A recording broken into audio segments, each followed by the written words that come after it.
Bhagavad Gita is a sacred book for Hindus, and its profound wisdom is not only popular in the art and the culture, but also among the common people, the common Hindus. Particularly when you talk about actions with regard to how to work, how should we proceed with our actions, these kind of philosophies, this is where Bhagavad Gita comes in. I'm sure some of you would be aware that Bhagavad Gita is a part of the text of Mahabharata, which is a Hindu epic. And in that Mahabharata, there is a war going on, and Krishna, who is the incarnation of Vishnu, one of the trinity of in Hindus. So Krishna is preaching his disciple. He is giving these lessons, and these lessons have been separately compiled as Bhagavad Gita. So when you read this text, it's more like a conversation between a student and a teacher. The student who is confused when he's supposed to be fighting in the battle, but he's not really sure about it. He's a bit confused. How can he fight against people whom he knows very well? Some of them are his relatives. All kinds of confusions are there. So that is the starting point, but the lessons that Krishna gives to Arjuna are not restricted to this particular context. They have a wider impact, and most of them are universal. So I'm going to be reading from certain sections of Bhagavad Gita where you will see the idea is to understand how we can work, how we can choose action over inaction, and in fact, why should we do that? What's the point of it? So that's the underlying philosophy here. And now I'm going to read from the text. Krishna says, "You have the right to work, but never to the fruit of work. You should never engage in action for the sake of reward. Nor should you long for inaction. Perform work in this world, Arjuna, as a man established within himself, without selfish attachments and alike in success and defeat. For yoga is perfect evenness of mind.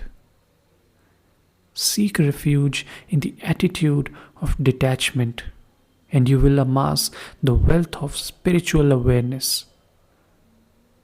Those who are motivated only by desire for the fruits of action are miserable, for they are constantly anxious about the results of what they do.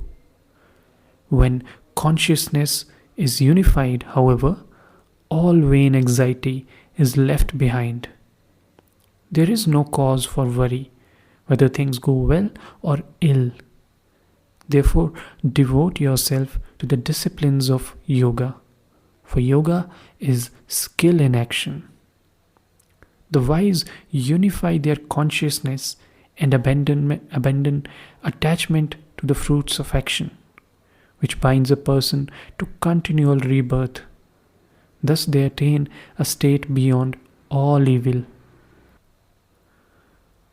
When your mind has overcome the confusion of duality, you will attain the state of holy indifference to things you hear and things you have heard. When you are unmoved by the confusion of ideas and your mind is completely united in deep samadhi, you will attain the state of perfect yoga. Arjuna, actions do not cling to me because I am not attached to their results. Those who understand this and practice it live in freedom. Knowing this truth, aspirants desiring liberation in ancient times engaged in action. You too can do the same, pursuing an active life in the manner of those ancient sages. What is action and what is inaction? This question has confused the greatest sages. I will give you the secret of action with which you can free yourself from bondage. The true nature of action is difficult to grasp. You must understand what is action and what is inaction and what kind of action should be avoided. The wise see that there is action in the midst of inaction and inaction in the midst of action. Their consciousness is unified, and every act is done with complete awareness. The awakened sages call a person wise when all his undertakings are free from anxiety about results. All his selfish desires have been consumed in the fire of knowledge. The wise, ever satisfied, have abandoned all external supports. Their security is unaffected by the results of their action. Even while acting, they really do nothing at all. Free from expectations and from all sense of possession, with mind and body firmly controlled by the self, they do not incur sin by the performance of physical action. They live in freedom who have gone beyond the dualities of life. Competing with no one, they are alike in success and failure and content with whatever comes to them. They are free without selfish attachments. Their minds are fixed in knowledge. They perform all work in the spirit of service, and their karma is dissolved. The process of offering is Brahman. That which is offered is Brahman. Brahman offers the sacrifice in the fire of Brahman. Brahman is attained by those who see Brahman in every action. Some aspirants offer material sacrifices to the gods. Others offer selfless service as sacrifice in the fire of Brahman. Some renounce all enjoyment of the senses, sacrificing them in the fire of self-restraint. Others partake of sense objects but offer them in service through the fire of the senses. Some offer the workings of the senses and the vital forces through the fire of self-control kindled in the path of knowledge. Some offer wealth, others offer sense restraint and suffering.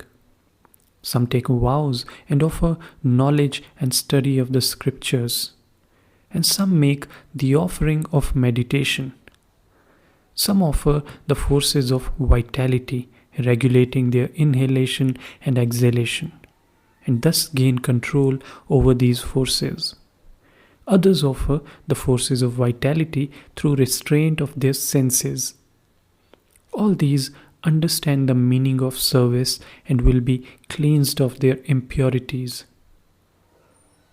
True sustenance is in service, and through it a man or woman reaches the eternal Brahman.